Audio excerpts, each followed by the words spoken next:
la Unión Soviética ya no existe, Rusia está debilitada y hay que aprovechar esa situación porque después puede ser un poco más difícil. Así que Rusia está debilitada, bueno, aprovechemos la situación y hay que expandirnos más hacia el este. Muy buenas, ¿qué tal? ¿Cómo están? Bienvenidos nuevamente a este canal. Espero que se encuentren muy bien. Y el día de hoy les traigo un video que ya va con la temática de este canal, que es política. Pero el video de hoy más exactamente es acerca de geopolítica actual, geopolítica del siglo XXI.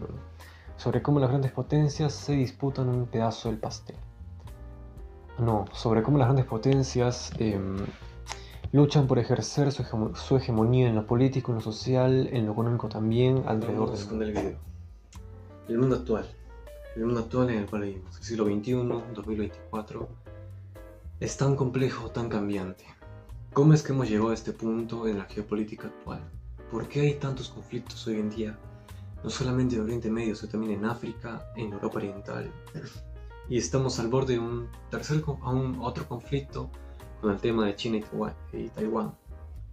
Pero ¿cómo es que hemos llegado a este punto en la geopolítica actual? ¿Cómo es que hemos llegado a este punto tan tenso entre las superpotencias mundiales? Hay muchos factores en juego y muchas causas. A ver, si nos centramos en la Europa Oriental y el tema de la Unión Europea o Norteamérica con Rusia, podríamos decir que muchos de esos conflictos vienen después de la desintegración de la URSS. Cuando la Unión Soviética cae, esta se desintegra en 15 o 16 repúblicas independientes. ¿Qué pasa con esas repúblicas?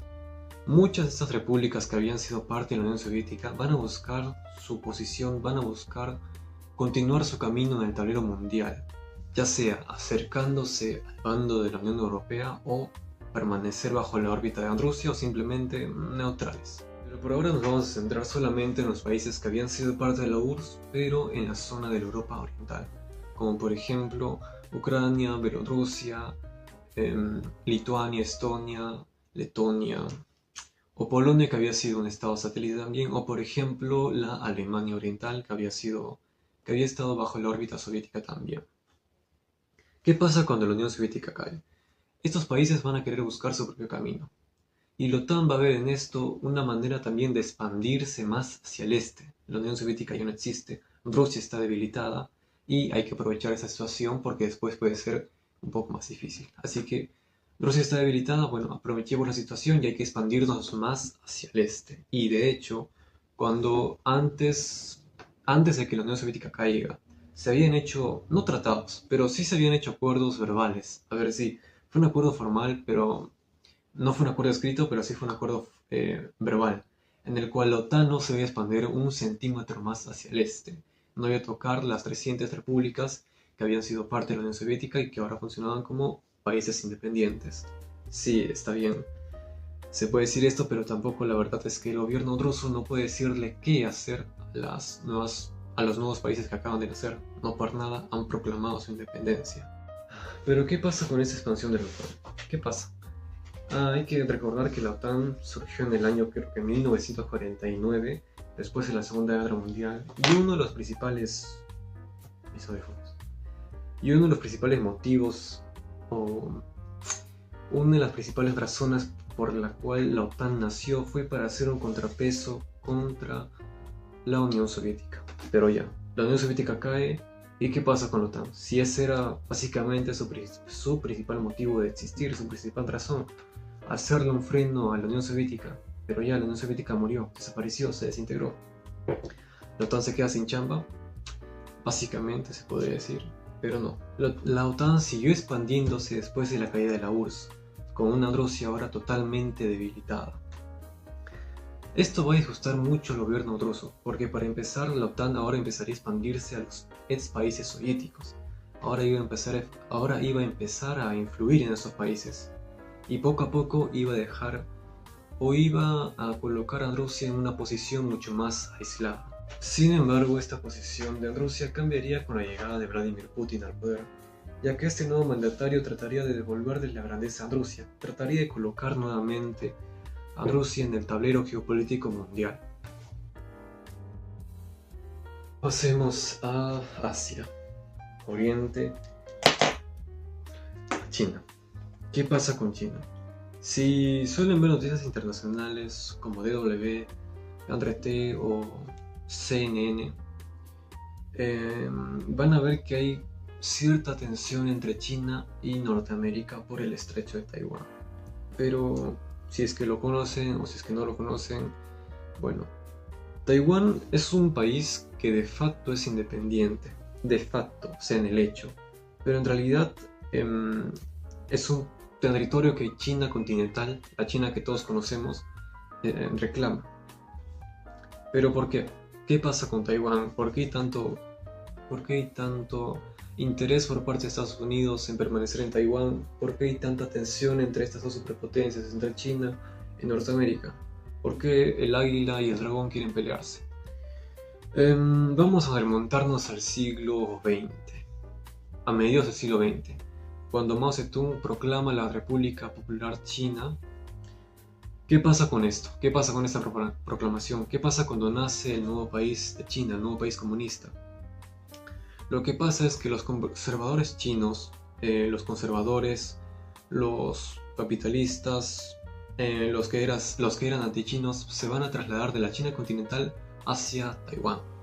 Dejarán la China continental de Mao Zedong, dejarán la China comunista y se van a trasladar hacia Taiwán, con cierto apoyo de Norteamérica. Y es más, los principales líderes que escaparon de China fueron en un buque norteamericano, me parece. Estoy seguro de eso. Pero bueno, ¿qué pasa con esto? En un inicio, la mayoría de países reconoció Taiwán, a la isla de Taiwán.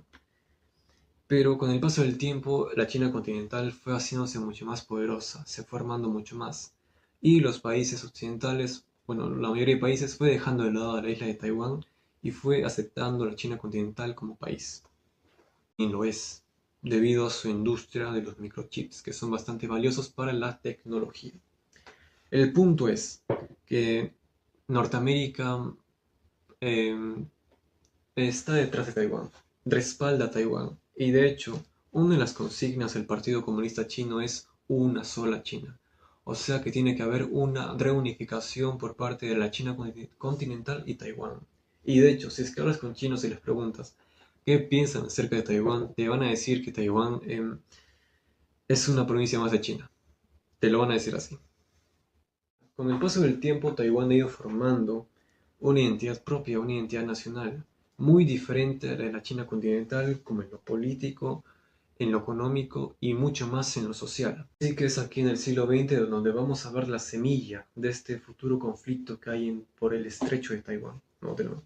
Así que es aquí en el siglo XX donde vamos a ver, a mediados del siglo XX, Así que es aquí a mediados del siglo XX, con la proclamación de la China comunista de Mao y la huida de los conservadores chinos y capitalistas hacia la isla de Taiwán, donde vamos a ver el germen, la semilla de lo que iba a ser un posible conflicto por el estrecho de Taiwán. Es aquí donde podemos rastrear el origen del por qué todas las tensiones que hay entre China y Taiwán y Norteamérica. Me gustaría añadir que la historia de Taiwán es bastante larga y compleja también. Y ha pasado también, el territorio que actualmente conocemos como Taiwán ha formado parte del Imperio Español, también de Holanda, por parte de China también, y de Estados Unidos últimamente. No, mentira. Aclaro que la información que he usado para poder complementar y hacer posible este video la he sacado de este libro, La pugna por el nuevo orden internacional. Un libro buenazo si es que quieres entender de geopolítica actual, de política, un poquito de historia. Este libro es buenazo, lo recomiendo. Hay ciertas partes que sí pueden ser un poco tediosas y confusas, como el tema de Oriente Medio o la desintegración de Yugoslavia, porque son temas muy pero que muy complejos que requieren un análisis, y el resumirlo en unas cuantas páginas no es como que suficiente, o al menos para mí no fue suficiente, ya que estuve perdido y no lo entendí. Sin embargo, el tema como de China, la época postsoviética, Norteamérica, el resurgir de Rusia, son temas que se entienden porque son como que algo ya bastante conocidos o ya hemos escuchado hablar acerca de estos temas, aunque sea vagamente. Pero ya, hasta aquí llega el video de hoy. No ha sido bastante largo en realidad. Espero que les haya gustado. Si es así, le pueden dar un me gusta, se pueden suscribir. Quiero dar gracias además a los últimos suscriptores, ya hay más de 60 en este canal. realmente me alegra bastante. Así que, ¿qué puedo decir? El mundo actual, el mundo en el cual vivimos actualmente es muy complejo, muy cambiante. Realmente sí hay una tensión por el tema del estrecho de Taiwán. Si se quieren estar informados de noticias internacionales, les recomiendo medios como DW, NRT, CNN. Y tengo una anécdota con NRT. NRT es un medio de comunicación ruso, pero también lo transmitían en español. Yo lo veía esto por cable, pero a ver, hace como 2 años, después de que comenzó el conflicto de Rusia en Ucrania, pasaron los meses y dejaron de transmitir NRT. No sé por qué habrá pasado. Quiero pensar que fue porque no tenía visualizaciones, no lo sé. No creo que lo hayan baneado. No, no creo que lo hayan censurado. Capaz que sí, ¿no? Pero ¿qué será? No lo sé. Pero bueno, espero que les haya gustado este video. Le pueden dar un me gusta, se pueden suscribir. Sería de mucha ayuda. Y hasta la próxima.